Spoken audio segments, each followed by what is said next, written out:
Sejam muito bem-vindos ao nosso canal. Aqui trazemos informações de fundos imobiliários, ações no Brasil e no exterior. E no vídeo de hoje vamos falar do TVRI11. Trata-se de um fundo imobiliário que era negociado com o código BBPO11, né? Mudou de nome recentemente. Foi um fundo que sofreu bastante nos últimos anos, tivemos uma desvalorização importante da sua cota, fruto também de uma negociação antecipada do vencimento dos contratos, que não foi uma negociação muito vantajosa para o cotista do fundo, né? Um período complicado. Tivemos também um aumento da vacância dele durante esse processo de negociação, mas nem tudo é notícia ruim para o cotista de TVRI11. Trazemos algumas informações recentes divulgadas pelo fundo que pode impactar positivamente nos próximos resultados. Confira com a gente até o final do nosso vídeo. E se o vídeo ajudar em seus estudos, fique à vontade para curtir, compartilhar e se inscrever em nosso canal.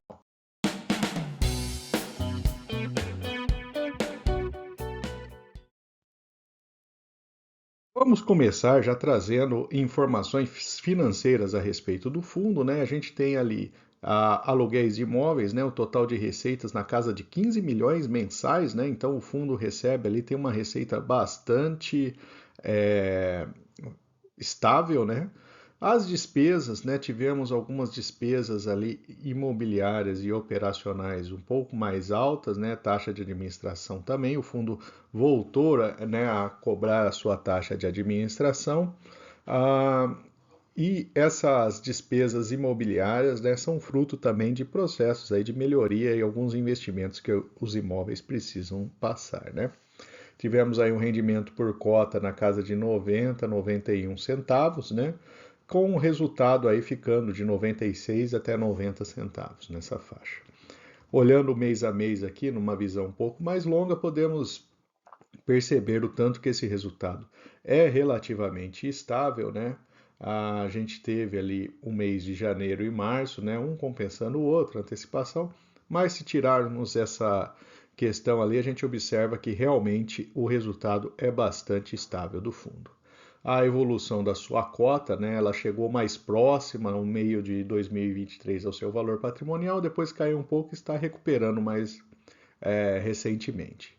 Então também temos uma situação, né, de relação preço-valor patrimonial um pouco mais alto do que vinha sendo negociada lá atrás, né? Olha, a gente percebe ali, fevereiro de 23 estava como 0,82 a relação, né? E trazendo o histórico, né, apesar de a gente observar, se a gente pegar a janela de dezembro de 2019 até agora, né, o fundo não recuperou o seu valor. Mas pegando um histórico bem mais antigo, ali de 2012, a gente observa que no histórico longo o fundo chegou a dar um resultado melhor do que o IFIX no período, né? Então, muitas vezes a gente percebe o fundo como um fundo problemático por uma janela aí de 2, 3 anos que ele fica numa situação um pouco mais complicada, mas se a gente olhar um histórico longo mesmo ali, muitas vezes o fundo acaba até performando bem. No mercado secundário, a gente tem ali um volume financeiro que fica acima da casa de R$ 1 milhão diário, né? Então é um bom volume, né? Mas é um fundo que perdeu um pouco aí do seu número de investidores recentemente, né? Vamos então numa visão geral do portfólio do fundo, né? O portfólio tem 64 ativos até esse momento, uma área de 317 mil metros quadrados, uma vacância física de quase 3% e uma vacância financeira de 1,4%. Aí são diversos ativos que o fundo trouxe, né? Suas fotos. Aqui temos uma lista de alguns ativos do fundo no estado de São Paulo, né? Então temos aí ativos na cidade de São Paulo, a maior parte, Campinas, Sorocaba, São José dos Campos, São Caetano, São José do Rio Preto, Ribeirão Preto, né? Então são esses tipos de ativo, grande parte são agências, mas também temos lajes corporativas, né? Trazendo aqui os contratos, são 2 contratos que ele tem assinado no momento, totalizando 62 ativos. A gente teve a renovação do contrato, Temos uma revisional nos dois contratos previstos para novembro de 2025, né? E o contrato vence em novembro de 2027. Então, temos essa situação, né? Num primeiro momento ele tinha renovado só com os 58 ativos, né? E agora tem 4 ativos aí que foi numa negociação posterior. Trazendo o mapa então dos ativos, temos aí 38% no estado de São Paulo, 12% no Distrito Federal, puxado principalmente ali pela sede do Banco do Brasil, inclusive é essa que está na foto do fundo aqui, né? A sede 3 do banco. Minas Gerais tem 16%, um número grande de agências também, Paraná 9%. Então é uma distribuição até interessante, tem ativos em vários estados do país, né? Trazendo aqui então, ó, o edifício sede 3 fica em Brasília, né? Bem localizado ali, região central da capital federal. Há um prédio aí que gera bastante resultado para o fundo, né? Tem um valor de locação bastante elevado. Ah, Trazendo agora o CSL São Paulo, né, que fica ali na Avenida São João, região central da capital paulista, né? Também um outro tipo de ativo, a agência de Belo Horizonte, fica também próximo aí, né, à região de Savassi, né, região mais central ali da capital mineira. A CSL Curitiba também fica próximo ali, né? Shopping Estação, né? Mercado Municipal, né? Então uma região, passeio público, região bem central da capital, né?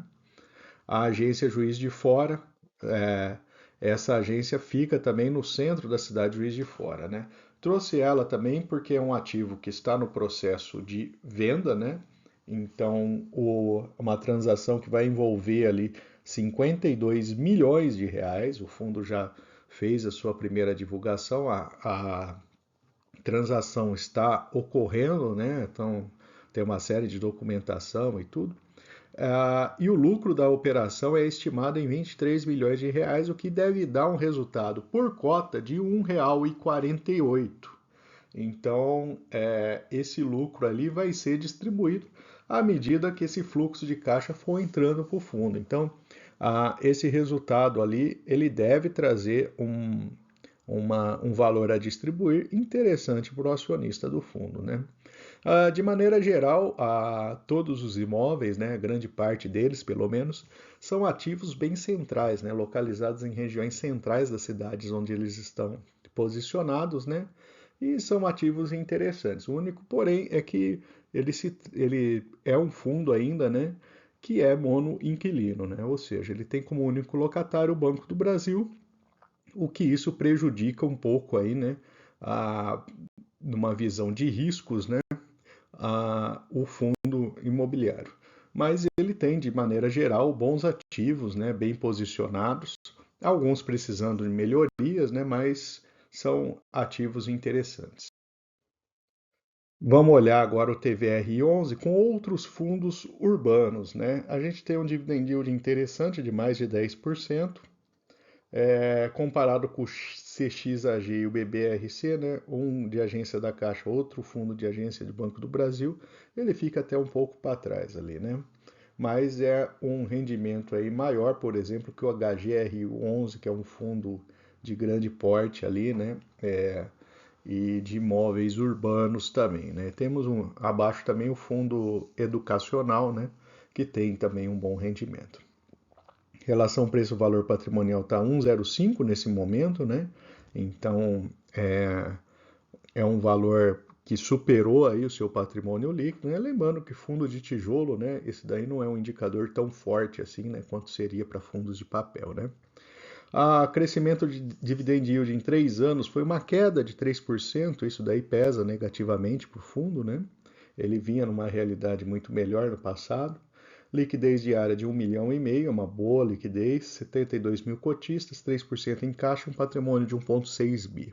A sua taxa de administração ela é baixa, né, proporcionalmente ali comparando com outros fundos. Esse é um ponto positivo para ele também. E quem investiu há 1 ou 2 anos atrás, né, já pegou um momento de baixa desse fundo, conseguiu aí uma boa valorização na ação e conseguiu mais de 30% de rendimento. Então é um fundo que conseguiu dar um retorno para quem entrou recentemente nele ali. ele está apresentando um retorno até interessante.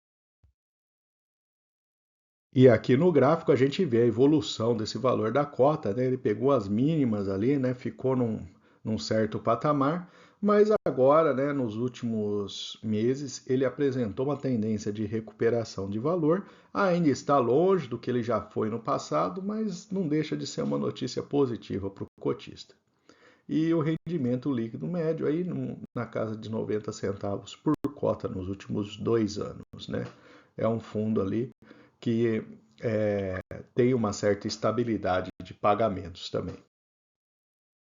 E finalmente vamos trazer os pontos positivos e negativos do TVR11. O lado positivo, a gente tem um cenário de locação que melhorou um pouco em relação à situação anterior. A gente tem nesse momento 2 imóveis vagos somente, né?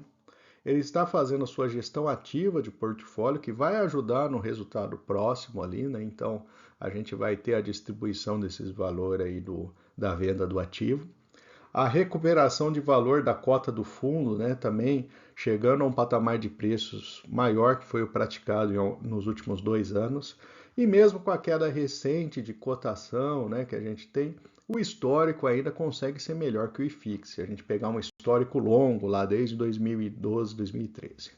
Ele tem uma baixa taxa de administração e um dividend yield de mais de 10%, que é um bom dividend yield para um fundo de tijolos. Do lado negativo, a gente tem alguns imóveis com necessidade de investimentos para melhoria, isso pode prejudicar um pouco, pelo menos de início, né, o resultado do fundo, e segue sendo um fundo monoinquilino. Portanto, na sua análise de investimento, você tem que considerar essa característica, considerar que ele pode ter um risco maior, né, como a gente viu que aconteceu recentemente, e, portanto, diminuir aí, se você mesmo assim pretende investir no fundo, diminuir a sua exposição para não ficar muito exposto a um inquilino só.